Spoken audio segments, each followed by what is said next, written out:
welcome to the Innergrowth podcast. I'm your host, Carolina Salazar, and I'm so excited that you are tuning in today and that we're finally having a little solo episode.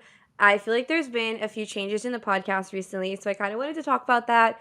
I wanted to do a few life updates and then hop into today's topic, which is all about triggers. But first things first, I'm so excited because I finally am setting up my own podcast studio in my apartment. When Pedro and I moved to our 2-bedroom apartment in Brooklyn, a big reason why we wanted to move in the first place was because we wanted to have an office for me, and then we wanted to make that office into a recording space. And so we're finally setting it up, we're finally doing it. And so if you're watching on YouTube or if you're seeing clips of this podcast on social media, on Instagram, etc., it's in my apartment. So I'm so happy because we're making moves and it feels really good to be recording in my home, in my own space. And I've missed you guys because the last, I want to say 2 or 3 weeks has been guest episodes. We had my episode with Pedro, then my episode with the SLT founder, Amanda, and then we also had last week's episode with Cushy, which was so incredible. And today it's just us. And I feel like since I've sat down to fully record a solo episode, so much has evolved in my life. As you guys know, if you're following along on Instagram, I actually eloped with Pedro in Hawaii, which was really beautiful and it was truly so incredible. We had planned this trip to Hawaii anyway with our parents. If you guys don't know, we're family friends and we dove into our whole relationship story on our couples storytime episode, which was 3 weeks ago. And we have known each other our whole lives, and because Pedro was graduating from his grad program, his parents were going to be here in the US, in New York. They live in Brazil, and so we had planned a trip with his parents, my brother and his girlfriend, and me and Pedro to Hawaii, and we wanted to do 2 ceremonies for our wedding. We knew we wanted to have a big wedding in Brazil, which we will be having next year with all of our extended family, grandparents, cousins, bridesmaids, friends, literally everything. It's gonna be so beautiful, and we're kind of starting to plan it now. So we knew we were gonna have that anyway, but we also wanted to have our civil wedding a little bit earlier, so we decided to have it in Hawaii. And it honestly came together so beautifully because Hawaii is such a beautiful and almost spiritual place, and it's been a dream of mine to go to Hawaii for so long. So we had planned this trip with our family there, and we asked ourselves, well, if we're already going to Hawaii, why not have our wedding there? Why not do it there instead of doing it in New York in the city hall or something like that? So it all came together so seamlessly. We got an officiant and we got a photographer, and we did the ceremony in the Airbnb that we were staying in the backyard, which faced this beach, which was basically a private beach. And it was honestly such a beautiful day. I will forever cherish this ceremony. And after the ceremony, we went with the photographer to this really beautiful point called Kaena Point, and we got some amazing pictures. And I just feel like it was such a beautiful time because I was really in flow. I was really stress-free. We woke up, we went to the beach, we spent the whole day kind of relaxing, and then in the afternoon we had the ceremony and we did vows, we exchanged rings, and just set intentions for our relationship and for our marriage going forwards, and just really celebrated our love in front of the very people who allowed us to have this relationship, right? Because if our parents weren't friends, Pedro and I wouldn't have met. So it felt really special to have this moment, just us with them. And I kind of want to debrief the whole experience so far of being married and talk more about the wedding.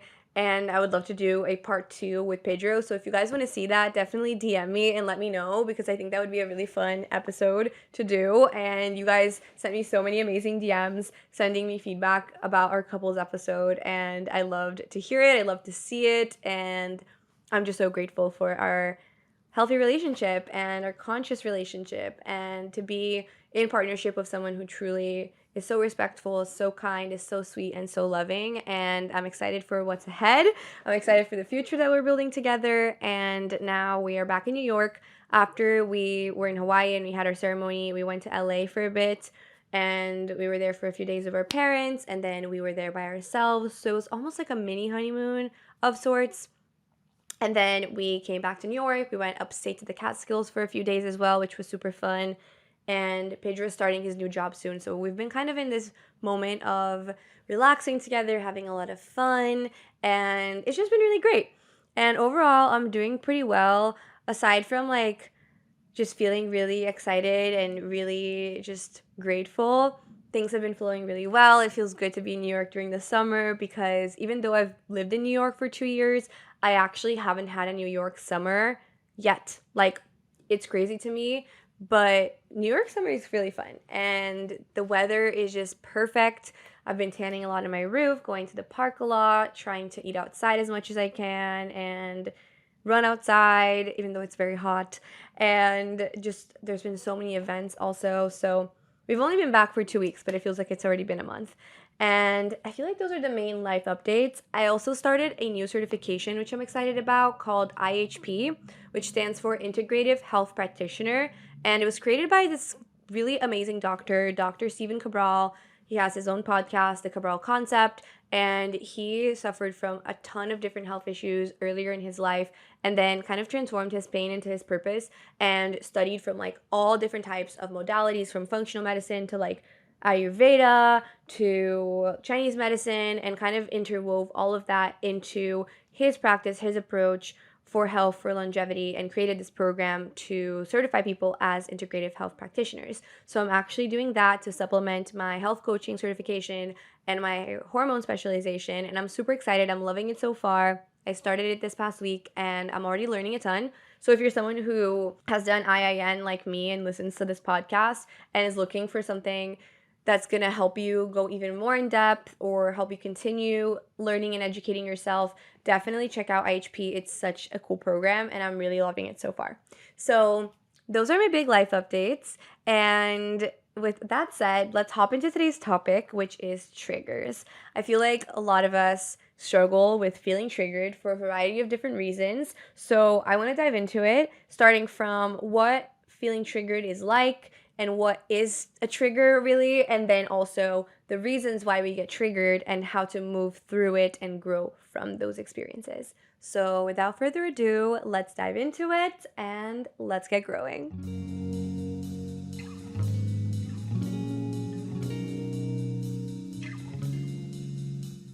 All right, so let's talk about triggers. And the first thing that I wanted to talk about is, what is a trigger, right?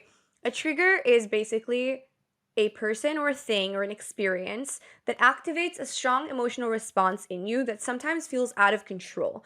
It might make you really angry, really annoyed, really defensive, really stressed out, or really sad. Like, it'll just make you feel this intense emotion that feels out of alignment with the version of you that you want to be, right? We all have our shadow self, and then we also have our highest self, our best self, our most empowered, grounded, confident selves. And most times, I would say, when we get triggered, we're not acting in alignment with our higher self. We're coming from our shadow self. We're coming from that part of us that feels all these uncomfortable emotions, that feels self-conscious, that feels just shame and guilt and self-judgment, and that is not a comfortable experience, right? And triggers are our teachers. So when we experience a trigger, it's showing something about us. It's a mirror. And so that person that is triggering you is actually a blessing. Or that thing that is triggering you, that situation, is actually a blessing in disguise, right? In the moment, it does not feel like a blessing at all. But if you approach a trigger from an empowered place, from a place of growth, with a growth mindset, you're able to transform that trigger into a learning lesson. You're able to activate something in your growth journey that's going to help you step into that higher self, even though in the moment when you experience a trigger, you're coming from your shadow self. Let's kind of dive into why we get triggered, right? Because a lot of us, especially if you're listening to this show, are interested in self-growth journeys and, inner work, in spiritual journeys, and just like developing and strengthening your connection with yourself. And when we experience a trigger, the annoying part of it is that it kind of makes us feel like we're going backwards, right? You might get triggered and act out or lash out or say something you don't mean or just get really frustrated. And then you might go down this mental loop and judge yourself and say, oh my God, I've been doing all this inner work and why? Like, I still get so triggered, I still get so annoyed, la la la la la. And yes, like that might happen. You might go down this path of self-judgment and of shame because you got triggered. But that is like the opposite of what we want to do, right? Because as I said, a trigger can actually be a teacher if we approach it the right way. But I really believe that there's two main reasons why we get triggered. One reason we get triggered is because that person that's triggering us is reflecting back to us something about ourselves that we haven't accepted, that we haven't owned about ourselves. And maybe that's like not a great characteristic, right? Like, let's say you struggle with jealousy and you're someone who tends to get very jealous of those around you, and you like feel like you're holding on to the people you love, like because you don't want them to go away, you don't want to lose them. But then if they're hanging out with someone else, or if they are doing their own thing, you get jealous. But then you're around someone else who is very jealous and they get jealous of you. And then that is super triggering to you when you're in that experience, because that person in reality is just reflecting back to you a quality that you also have. And maybe you haven't accepted that you're a jealous person. Maybe you haven't accepted that you get jealous when your loved ones are with other people, or maybe you just like brush that off, right? You just don't own that, yeah, like I'm a little bit of a jealous person. Like I get jealous easily. Like let's say you just don't accept that about yourself. When you witness that in someone else, that is just a mirror. So that is one of the reasons why we get triggered. Now, another reason why we can get triggered is when we see someone else that is achieving something or succeeding at something or doing something that you actually want as well, right? So let's say you're a content creator. I'll just give an example because I'm in the content creation industry, right? So let's say you're a content creator and you see someone who you follow reach 100K on Instagram. And that makes you triggered, right? For some reason, you get jealous of that person, or you start going down this loop of comparison, or you try to justify, or you try to find reasons in your brain why that person doesn't deserve 100K, or you get so triggered that you want to mute that person on Instagram. But in reality, that person achieved a huge milestone that's so exceptional, that's so amazing, and you also want that milestone, right? You also want to have 100K on Instagram, but instead of owning that and choosing to get inspired by that, you compare yourself and you go down this more shadow side of yourself, and you don't use that person's achievement as a positive trigger. That ends up being a trigger that activates maybe your insecurity, or maybe it makes you feel like you're not doing enough. But the whole reason that you're getting triggered in the first place is because you really want that thing too, right? So I think those are the two biggest reasons why we get triggered. Number one is that person or that situation is just reflecting back something about you that you are not really proud of.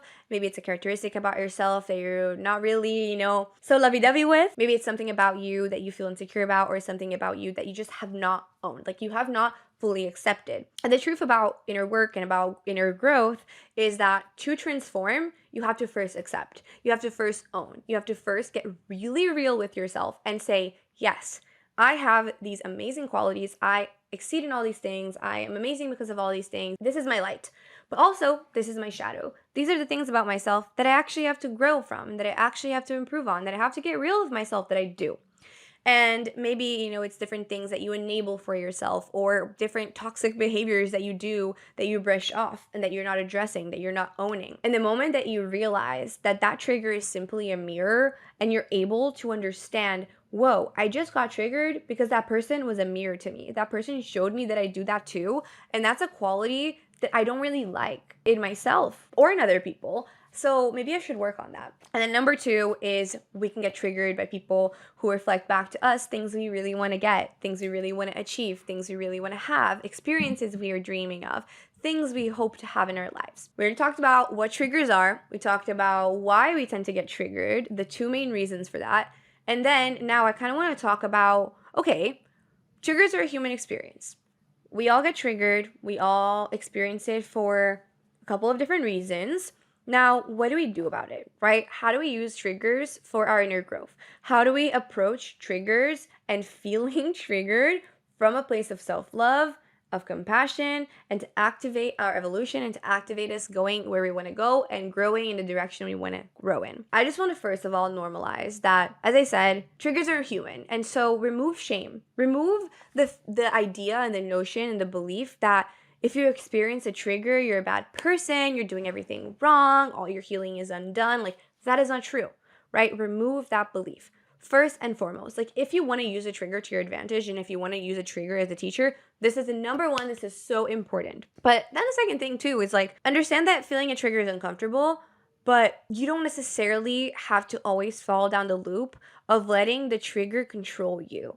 right? As I said, most times when we experience a trigger, it activates uncomfortable emotions in us. And it can cause us to get really defensive. It can cause us to project. It can cause us to get jealous. It can cause us to feel a whole wide range of things.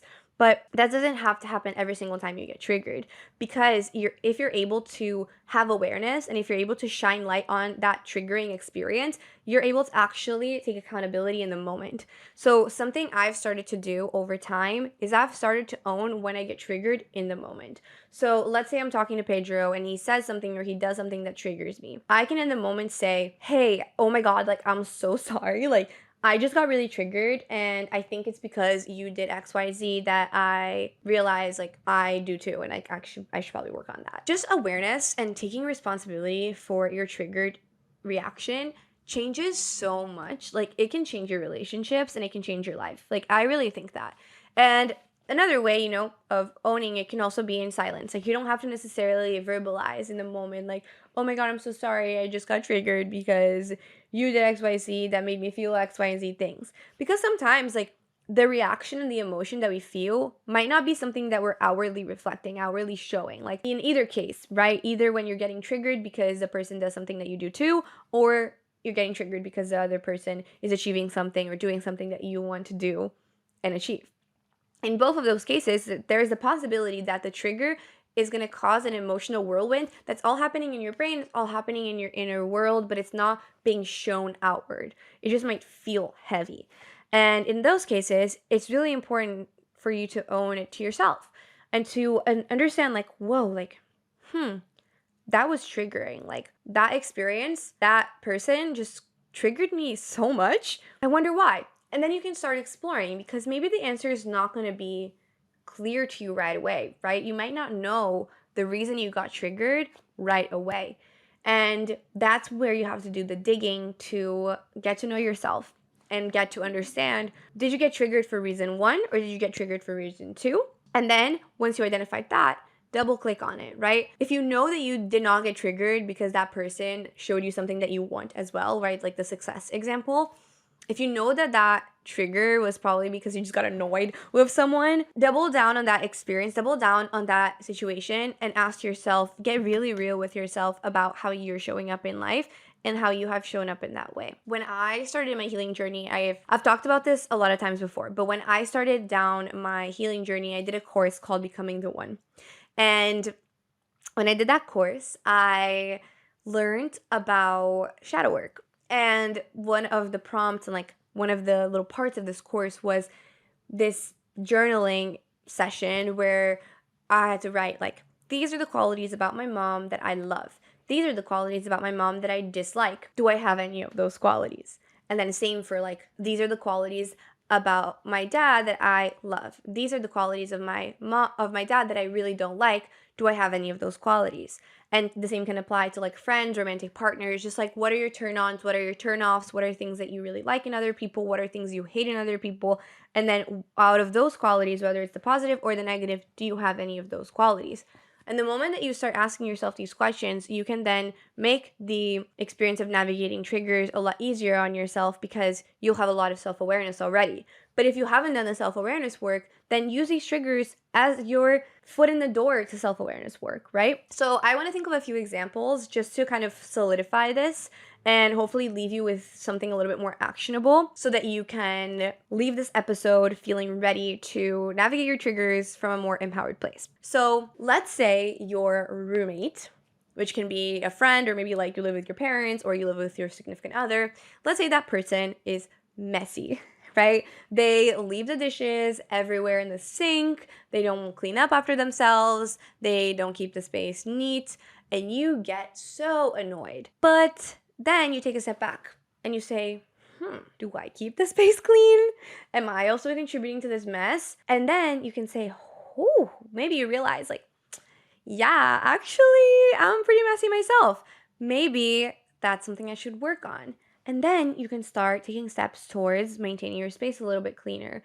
And eventually, if it comes down to that, you could have a conversation with your roommate or with your boyfriend or with your parents and say like, hey, like, I've just been noticing that we've both been leaving the dishes out in the sink, and maybe we should create a system so that we don't do that anymore because I really feel better in an organized space, and I'm really trying to work on that myself. Very different to do that and to say that than to turn to your roommate and say, oh my God, you're such a slob, you're so messy, you always leave the dishes in the sink, yada, yada, yada, yada. And then what is that person probably gonna say? Oh my God, you're saying this, but you do that too. Like, you're such a hypocrite, right? There's such a difference in how that conversation could be approached.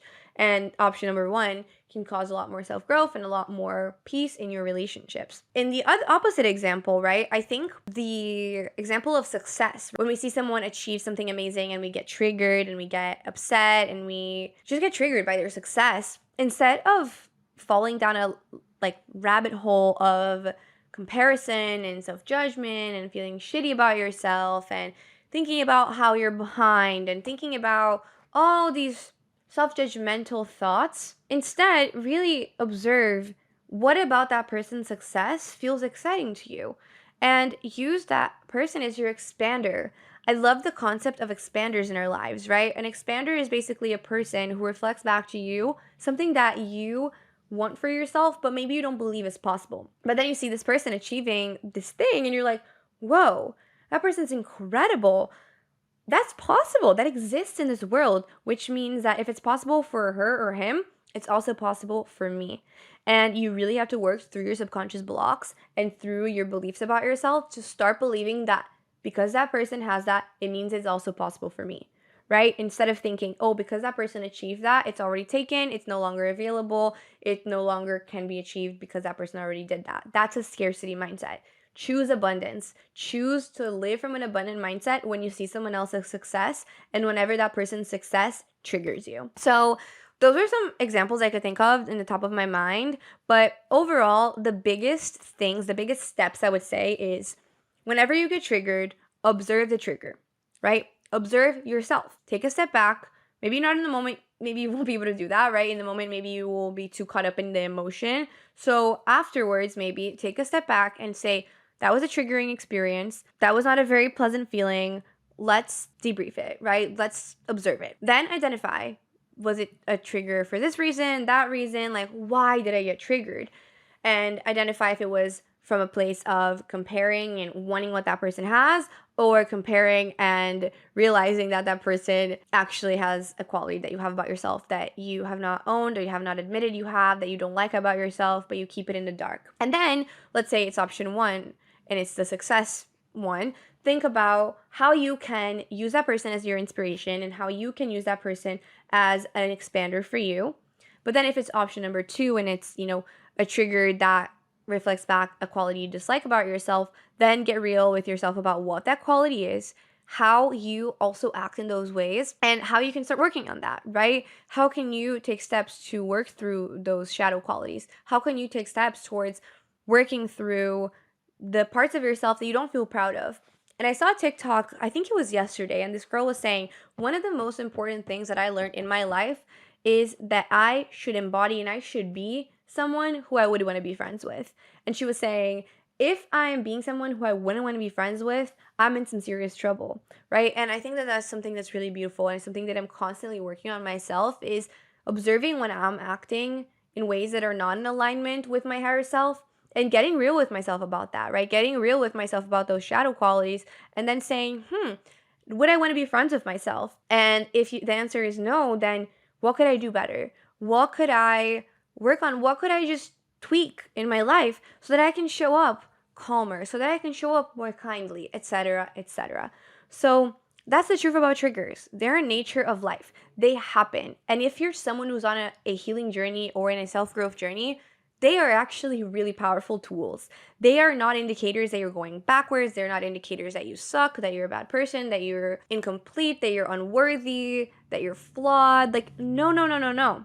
Triggers are a nature of life. They're part of it, but they're actually teachers and they're here to help you elevate your mindset, help you elevate your self-awareness, help you elevate your relationships with other people. And it's all about how you approach them.